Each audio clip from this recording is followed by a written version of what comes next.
Hello everyone. तो कैसे हैं आप सब। दिस इज़ प्रताप रंजन और मैं आज आप सबके लिए एक न्यू वीडियो लेके आया हूँ जिसमें आपको बेस्ट बुक्स बताऊँगा। एंड ये वीडियो जो 2 पार्ट में डिवाइडेड होंगी, जिसमें मैं पहले तो वो बुक्स बताऊँगा जो मुझे अच्छी लगती हैं और आपने थोड़ी कम सुनी होंगी इन बुक्स के बारे में, एंड रियली वो बहुत ही अच्छी बुक है। एंड दूसरे पार्ट में जो जनरली आपने सुनी होंगी एंड वो ऐसी बुक्स हैं जिन्हें आपको ज़रूर पढ़ना चाहिए। अगर आप बिगनर हैं तो उनसे पहले शुरू कर सकते हैं। तो लेट्स बिगिन दिस वीडियो। हमारी लिस्ट की पहली बुक है the one thing by Gary Keller and Jay. तो जैसा कि आपको नाम से ही पता चल रहा होगा, ये बुक जो है हमें बताती है कि हम लाइफ में ना सिर्फ एक ही चीज़ पे फोकस करके चलें। अगर मैं एग्जांपल लूँ कि if we chase 2 rabbit at a time then we will not able to catch either. इसका मतलब अगर हम एक साथ 2 चीज़ों या फिर 2 नाव पे पैर रखें तो हम जो है कहीं पे भी नहीं पहुँचेंगे। तो ये बुक आपको बताती है कि आप किस तरीके से लाइफ में किसी एक चीज़ के पीछे जाएं।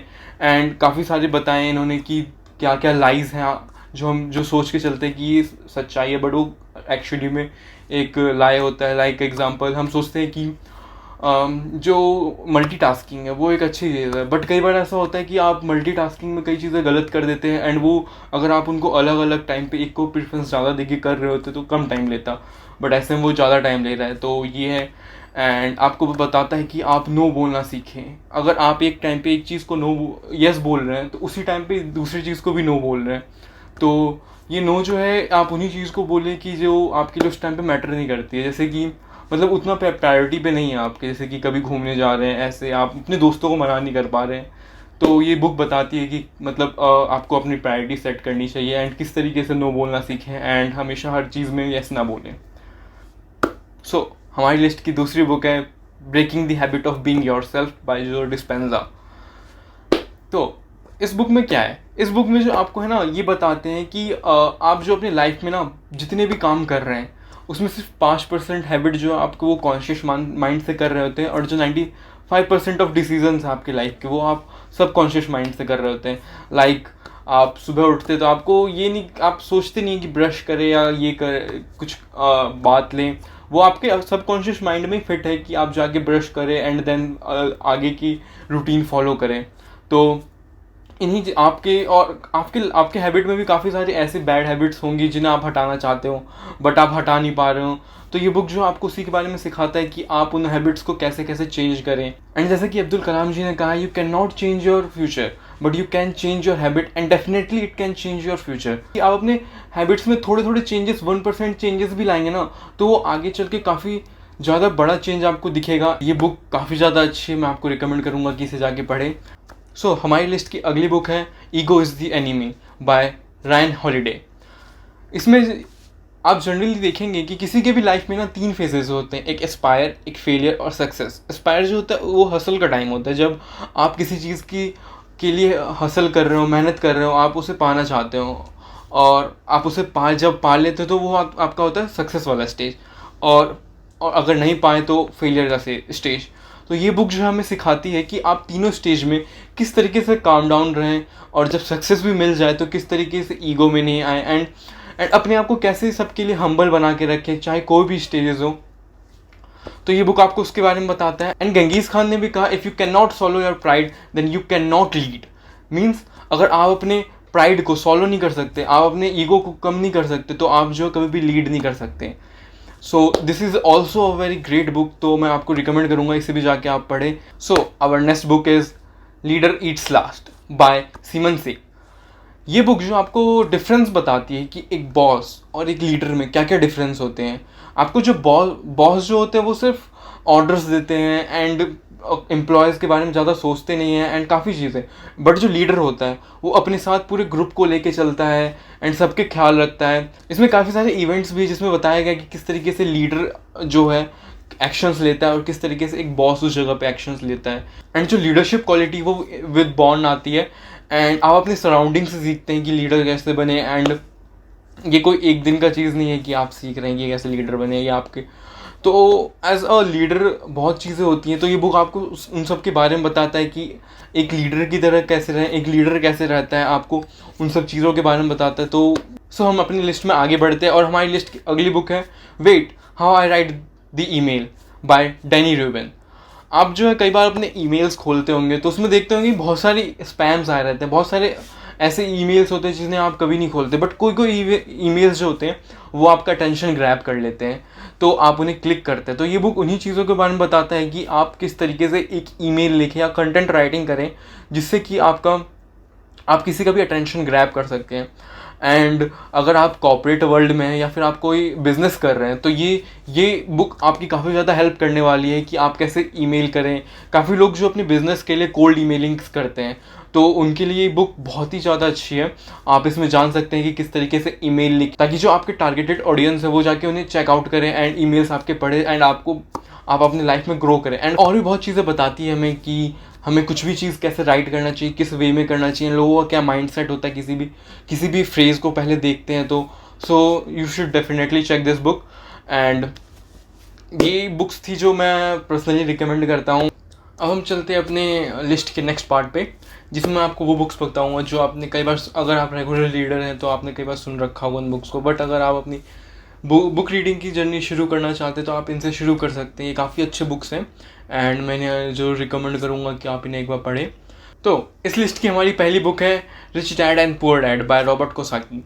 इस बुक के बारे में आपने कई बार सुन रखा होगा अपने फ्रेंड से या फिर इस बुक को पढ़ भी रखा होगा आपने। ये बहुत ही अच्छी बुक है एक।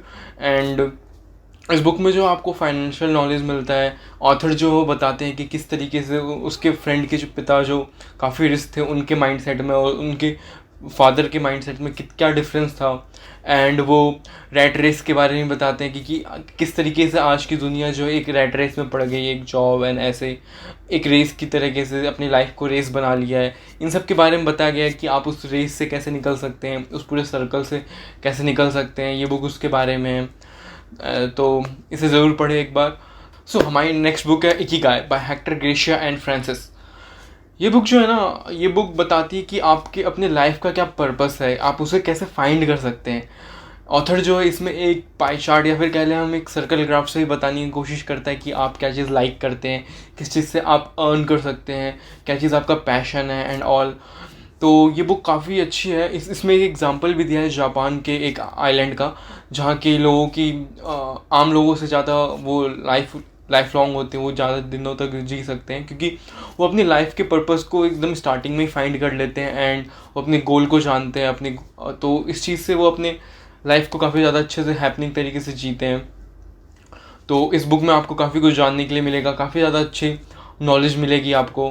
अब हम अपनी लिस्ट की नेक्स्ट बुक पर चलते हैं जो कि how to win friends and influence people by Dale Carnegie.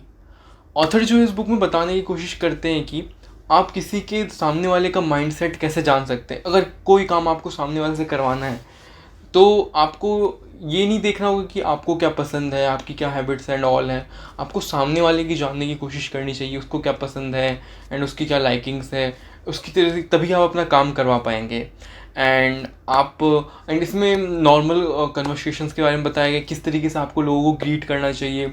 First meet आप जब भी उनसे मिले एक छोटा सा स्माइल या फिर किसी तरीके से ग्रीट करें, और भी बहुत कुछ इसमें बताया गया है। अगर आप एक इंट्रोवर्ट हैं एंड आप लोगों से ज़्यादा घुल मिल नहीं पाते, बातें नहीं कर पाते, अपने ग्रुप में ज़्यादा खुल नहीं पाते, तो इस बुक को ज़रूर पढ़ें। एंड इस बुक में आपको काफ़ी कुछ लर्निंग्स मिलेंगी, आप अपने सेल्फ डेवलपमेंट कर सकते हैं। इसकी हमारी नेक्स्ट बुक है power of subconscious mind bye Joseph Murphy. ये बुक जो है आपको बताता है कि आप किस तरीके से, अगर आप नेगेटिव सोचते हैं अब तो आपका सबकॉन्शियस माइंड जो आपको नेगेटिव ही होने लगता है और आपके लाइफ में जो है चीज़ें नेगेटिव होने लगती है। बट अगर आप पॉजिटिव सोच रखते हैं, आप किसी चीज़ को लेकर पॉजिटिव है कि मैं ये कर सकता हूँ, तो किसी तरीके से सबकॉन्शियस माइंड जो है उस पर काम करने लगता है और अपने लाइफ में जितनी भी चीज़ें करने लगते हैं उसमें आपको पॉजिटिव रिजल्ट देखने लगते हैं। इसमें एक सर्वे भी दिखाया गया है कि किस तरीके से जब भी किसी मेडिसिन का टेस्ट किया जाता है तो वो दो ग्रुप्स में पीपल को बांट देते हैं। एक ग्रुप वो जिनको फेक मेडिसिन दी जाती है जिसका कोई असर नहीं होता, एंड दूसरा ग्रुप जिनको रियल मेडिसिन दी जाती है। एंड फेक ग्रुप को भी ये शो किया जाता है कि आपको जो है हमने रियल मेडिसिन दिया है या आपका इफ़ेक्ट करेगा। एंड वो फिर दोनों ग्रुप्स में देखते हैं कि कितनी असर की गई है। तो कई बार ये देखा गया है कि जो जिन पे फेक मेडिसिन यूज़ किया उन्हें बोला गया कि आप पे रियल मेडिसिन हमने दिया है, तो उनमें भी जो है रिजल्ट्स देखने के लिए मिलते हैं, काफ़ी अच्छे रिजल्ट्स मिलते हैं। तो ये किस वजह से होता है, ये हमारे पावर ऑफ सबकॉन्शियस माइंड की वजह से होता है। एंड और भी बहुत कुछ है जो आपके सबकॉन्शियस माइंड के बारे में आपको ये बुक बताती है। तो आप इस बुक को ज़रूर पढ़ें, आपको बहुत कुछ जानने के लिए मिलेगा कि आप कॉन्शियस होते हुए भी आप अपने सब कॉन्शियस माइंड को यूज़ करते हुए किस तरीके से सक्सेस पा सकते हैं, या फिर किस तरीके से आप काफ़ी अपने काम को ईजी कर सकते हैं। तो अब हम आगे बढ़ते हैं अपनी नेक्स्ट बुक पे, जो कि atomic habit by James clear.